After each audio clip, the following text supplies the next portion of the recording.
શ્રી કૃષ્ણ મિત્રો, સ્વાગત છે તમારું મારી યુટ્યુબ ચેનલ શ્રી હરિદર્શનમાં. હું અને મારા કાન્હાજી આપનું હાર્દિક સ્વાગત કરીએ છીએ. મિત્રો, આજે પુરુષોત્તમ મહિનાના ત્રીજા દિવસની વાર્તા આ વિડીયોમાં તમને જણાવવા જઈ રહી છું. ઓમ નમો ભગવતે વાસુદેવાય. મિત્રો, આજે આપણે ત્રીજા દિવસની વાર્તામાં જાણીશું જપીબાઈ અને તપીબાઈની વાર્તા. એક નગરમાં બે પડોશણો રહે, એકનું નામ જપીબાઈ અને બીજીનું નામ તપીબાઈ. એવામાં પુરુષોત્તમ માસ આવ્યો. બંને જણા નદીએ નાહવા જાય છે અને નાહી ધોઈને ભગવાન સૂર્યનારાયણના હાથમાં પાણી લઈ અંજલિ આપે. જપીબાઈ બોલે જય જય નરપતિયા રાય અને તપીબાઈ બોલે જય જય પુરુષોત્તમ રાય. આ નગરના રાજાનું નામ નરપતિ હતું. તે ફરતો ફરતો નદી કાંઠે આવ્યો. તેણે જપીબાઈને પોતાની જય બોલાવતા સાંભળી અને પ્રસન્ન થયો. બીજે દિવસે તેણે જપીબાઈને રાજસભામાં બોલાવી અને કહ્યું, તમે નિત્ય નદીએ નાહવા જાઓ છો અને મારા નામની જય બોલાવો છો, તેથી હું પ્રસન્ન થયો છું.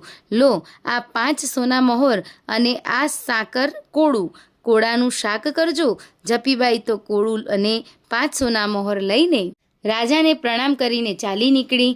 વાટે આવતા તેને થયું કે મારા રાજાની જય બોલી, તેથી મને કેવો લાભ થયો. અને તપીબાઈ તો પુરુષોત્તમ રાય કરતાં કરતાં ફૂટી. કોડીએ તેને પામ્યા નહીં. આવડા મોટા કોળાને જપીબાઈ શું કરે? એણે તો કાછિયાના હાટે 1 રૂપિયામાં કોળું વેચી દીધું અને જય જય નરપતિયા રાય બોલતી ઘરે આવી. વાટે જતાં તપીબાઈ સામે મળી. તેણે પૂછ્યું, બહેન ક્યાં જાઓ છો? તપીબાઈએ કહ્યું, શાક લેવા. તમે ક્યાં જઈ આવ્યા? હું રાજદરબારે ગઈ હતી. રાજાએ મને તેડાવી 5 સોના મહોરો અને 50 પૈસા રોકડા આપ્યા. ભલે બહેન, કહી તપીબાઈ તો ચાલતી થઈ. અહીં કાછિયાની હાટડીએ ગઈ. તેણે રૂડું મજાનું કોળું જોયું અને પૂછ્યું, ભાઈ, આ કોળાનું શું લેશો? કાછિયાએ કહ્યું, બહેન, 1 રૂપિયામાં લીધું છે, 1.25 રૂપિયામાં આપીશ. તપીબાઈ 1.25 રૂપિયો આપી અને કોળું ઘરે લઈ ગયા. ઘરે જઈને કોળાને કાપ્યું તો મહીથી હીરા, માણેક, મોતી અને સોના મહોરો નીકળી. પુરુષોત્તમ માસનો છેલ્લો દિવસ હતો. તપીબાઈએ બ્રાહ્મણોને જમવાનું અત્ર્યા હતા. ભાતના પકવાન બનાવ્યા હતા. બ્રાહ્મણો આનંદથી જમી ઉઠ્યા અને તપીબાઈની જય બોલાવતા બોલાવતા રાજમહેલે આગળથી પ્રસાર થયા. રાજાના આશ્ચર્યનો પાર ન રહ્યો. તેણે એક બ્રાહ્મણને બોલાવીને પૂછ્યું, મહારાજ, ક્યાં જમી આવ્યા? બ્રાહ્મણે કહ્યું, તપીબાઈના ઘરે.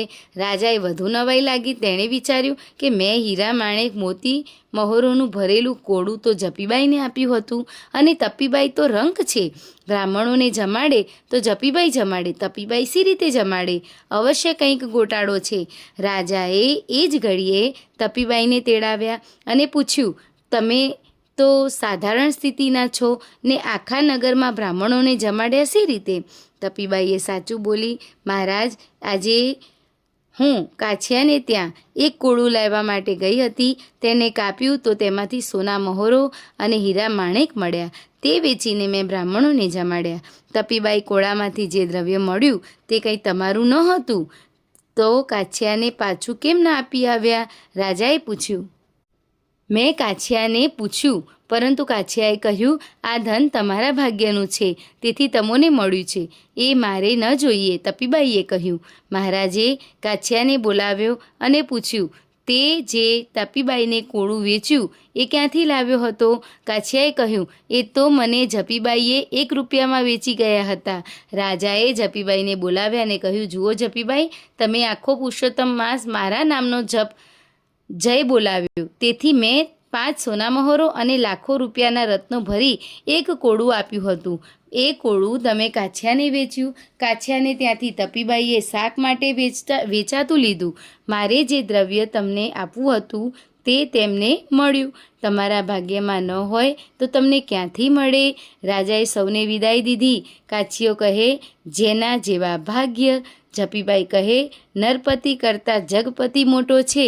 અને તપીબાઈ કહે, મને તો પુરુષોત્તમ રાય ફળ્યા. તે દિવસથી બધા પુરુષોત્તમ માસનું વ્રત કરવા લાગ્યા.